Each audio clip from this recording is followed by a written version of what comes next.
तो hello guys, कैसे हैं आप सभी लोग। आप सभी लोग बढ़िया होंगे, मस्त होंगे। आप सभी लोग लाइक और सब्सक्राइब जरूर कर दीजिए।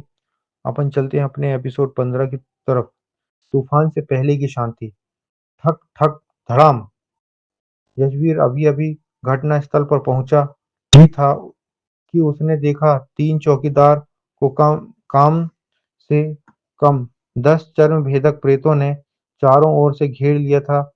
इसे युद्ध करना शायद चौकीदार के साथ अन्याय होता। वे बस किसी तरह मरने से बचने की कोशिश कर रहे थे। उनसे पैरों के पास दो खून से लथपथ चमड़ी उधड़ी हुई लाशें पड़ी थी।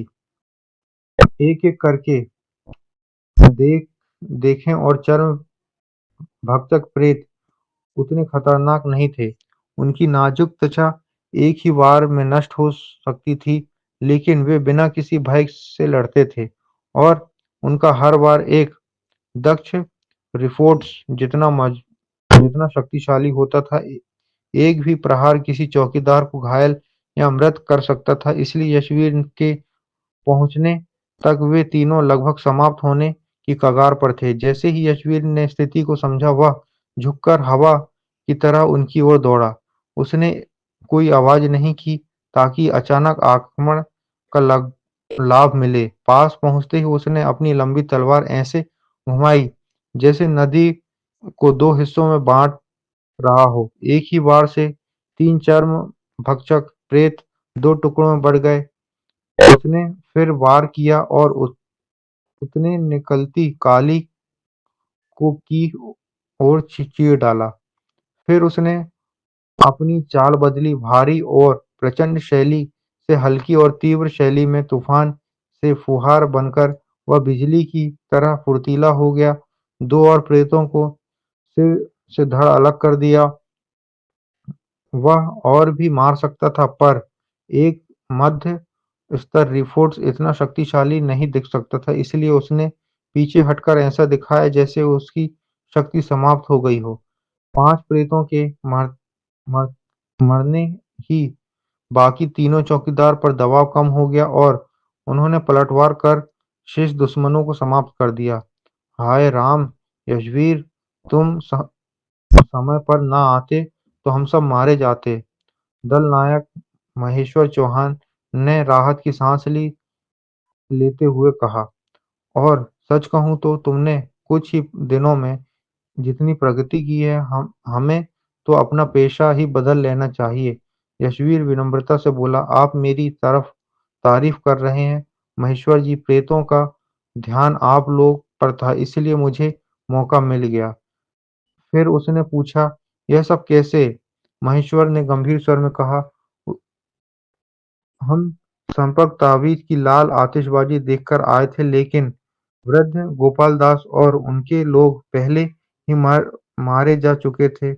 अभी ये प्रेत अचानक प्रकट हुए और हमें घेर लिया। सभी के चेहरे पर चिंता की रेखाएं थी। बढ़ता अंधकार। जब यह बात कप्तान सिंह सेन राठौर तक पहुंची, तो उन्होंने अगले दिन पूरी बाहरी इलाके की तलाशी का आदेश दिया, पर परिणाम शून्य रहा। 2 दिन बाद जब सबने समझा कि खतरा टल गया है, चरमभक्षक प्रेतों ने एक साथ कई दलों पर हमला कर दिया। कुछ चौकीदार मारे गए, धीरे-धीरे और चालाक हो गए। पहले वे कई दलों पर एक साथ हमला करते थे, फिर उन्होंने रणनीति बदली, पूरी शक्ति एक ही दल पर झोंक दिया देते, मारकर तुरंत भाग जाते। चौकीदार की हानि तेजी से बढ़ने लगी। गांव पर मानो काला बादल छा गया हो। यशवीर की चिंता। गश्त से लौटकर यशवीर बिस्तर पर लेटा था और अनोन सूत्र पर बने विरल नागसर्प रूढ़ों को घूर रहा था। मैंने 50 से ज्यादा सर्प भक्षक प्रेत मारे हैं, फिर भी एक भी नागसर्प रूढ़ नहीं मिला।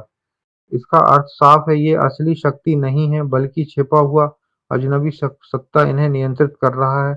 जब तक वह असली सत्ता जीवित है, ये प्रेत अनंत है। मुझे और तेजी से साधना करनी होगी।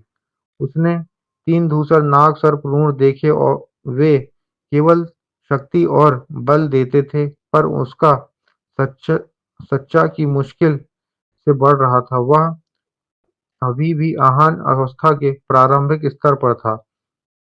फिर से अनौन सूत्र से पूछना पड़ेगा। उसने उँगली काटी और रक्त बहाया। इस बार 2 कटोरियाँ जितना रक्त सूखने के बाद उत्तर प्रकट हुआ। मेरे पास 2 रजत नाग सर्प भ्रूण शेष हैं, शायद वे समाधान दें। अरे रजत ऋण! यशवीर की आंखें चमक उठी। उसने तुरंत एक रजत ऋण पर उँगली खींची और चांदी की चमक के साथ उसके शरीर में समा गया। अगले ही क्षण धड़ाम! उसने दांतियान में ऊर्जा का ज्वार उठा। यह अत्यंत शुद्ध मूल की थी, पर वह ऊर्जा बाहर रिसने लगी। धत! जल्दी साधना करनी होगी। वह तुरंत मेढक साधना की मुद्रा में बैठा और शुद्ध मूल की धीरे-धीरे वश में आने लगी शक्ति में उछाल। सुबह होते ही उसने आंखें खोली। उसके चारों ओर 1 मीटर तक ऊर्जा का घेरा मंडरा रहा था। एक रात में इतना बड़ा सच्चा! उसका चेहरा कुहासे की तरह नहीं, बल्कि घने बादल जैसा था। वह मध्यस्तर की आहान अवस्था के निकट पहुंच चुका था। अगर दूसरा रजत ऋण भी साध लूं, तो शायद अंतिम स्तर तक पहुंच जाऊं। तब विक्रम सिंह की चिंता का विषय नहीं हो रहेगा। कुछ क्षण के लिए वह उत्साह में झूम उठा, पर फिर गंभीर हो गया। एक गांव में अंतिम स्तर का आहान साधक बड़ा योद्धा हो सकता है, पर दुनिया में वह अभी भी चींटी ही है। उसे और रजत ऋण चाहिए और उन्हें पाना आसान नहीं है। एक रजत ऋण के लिए 1000 धूसर ऋण चाहिए। वह बुदबुदाया, अरे यह रक्त पाई दंशकुनी अभी यहाँ गायब है जब जरूरत है। ठीक है गाइस, इसी के साथ एपिसोड एंड कर रहा हूँ।